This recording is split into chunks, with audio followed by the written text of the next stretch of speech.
તું એક ભ્રષ્ટાચાર શોધ, હું 10 ભ્રષ્ટાચાર કરીશ.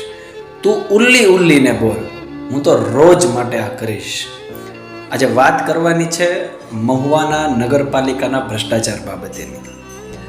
નમસ્કાર મિત્રો, સ્વાગત છે અમારી યુટ્યુબ ચેનલ વિવેક જેઠવા ઓફિશિયલમાં. અને આજે વાત કરવી છે મહુવામાં થઈ રહેલા ભ્રષ્ટાચાર બાબતની.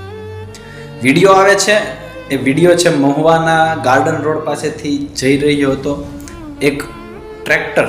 એ ટ્રેક્ટરની અંદર પાલિકાનો કચરો છે.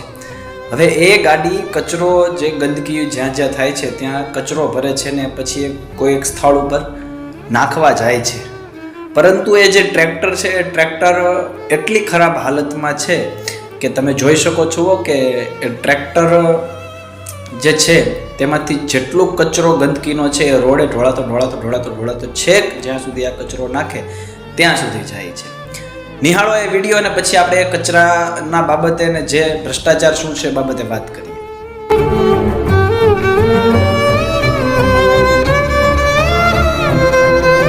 તો વિડીયોમાં જેમ આપણે જોયું તેમ કે એ ગાડી જે ગાર્ડન રોડ પાસેથી જાય છે અને કચરો ભરેલી ગાડી હોય છે અને એ કચરો જ્યાં કચરો નાખવાનું સ્થળ છે ત્યાં છેક સુધી કચરો ઢોળાતો કે પાણી ઢોળાતો એ ગાડી પસાર થાય છે.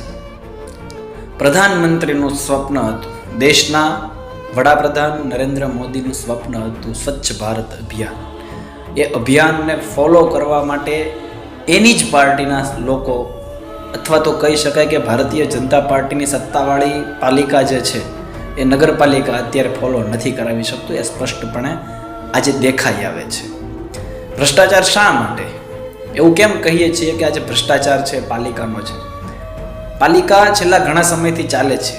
જો મહુવા નગરપાલિકા એક નવું વાહન ખરીદવા માટે સક્ષમ ન હોય અથવા તો જૂનું વાહન છે એનું રિપેરિંગ કરવા માટે સક્ષમ ન હોય તો આ જેટલી ગ્રાન્ટો પાલિકાની અંદર ફાળવવામાં આવી હતી કચરા માટેની, સફાઈ અભિયાન માટેની, તે ગ્રાન્ટો ગઈ ક્યાં? ભૂતકાળની અંદર થોડા દિવસો પહેલાં જ મંગાભાઈ ચૌહાણનો અમે વિડીયો લઈને આવ્યા હતા. એમાં પણ કહ્યું હતું કે સફાઈ અભિયાન માટે લગભગ 2 કરોડ કરતાં વધારેની ગ્રાન્ટ સરકારશ્રી દ્વારા ફાળવવામાં આવી છે. તો એ પૈસા ક્યાં જાય છે? જો પૈસા સ્વચ્છતા માટે વપરાતા હોય તો આજે મહુવાની હાલત આજે પરિસ્થિતિમાં થઈ છે એ પરિસ્થિતિમાં ન હોત. પરંતુ એવું સ્પષ્ટપણે જણાઈ આવે છે કે મહુવા નગરપાલિકાની અંદર ભ્રષ્ટાચાર કોઈને કોઈ રીતે કોઈને કોઈ વ્યક્તિઓ કરી રહ્યા છે.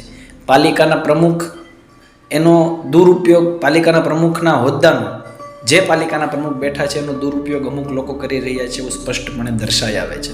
પાલિકાના સત્તાધીશોને અમારી વિનંતી છે, નગરજનો વતી વિનંતી છે કે તમે જે આ વાહન વ્યવસ્થા જે છે, જે કચરો ઠેઠ રોડ ઉપર ઢોળાતો જાય છે અને ગંદકીનો માહોલ ઊભો કરે છે, આ બંધ થાય એના માટેની અમારી વિનંતી છે. અને આ વિડીયો બાદ કદાચ એવી અપેક્ષાઓ રાખીએ કે સરકાર અને સત્તાધીશો આના ઉપર કાંઈક અસર કરશે અને આના ઉપર કોઈને કોઈ નિર્ણય લેશે એવી અપેક્ષાઓ રાખીએ છીએ. ખૂબ ખૂબ આભાર.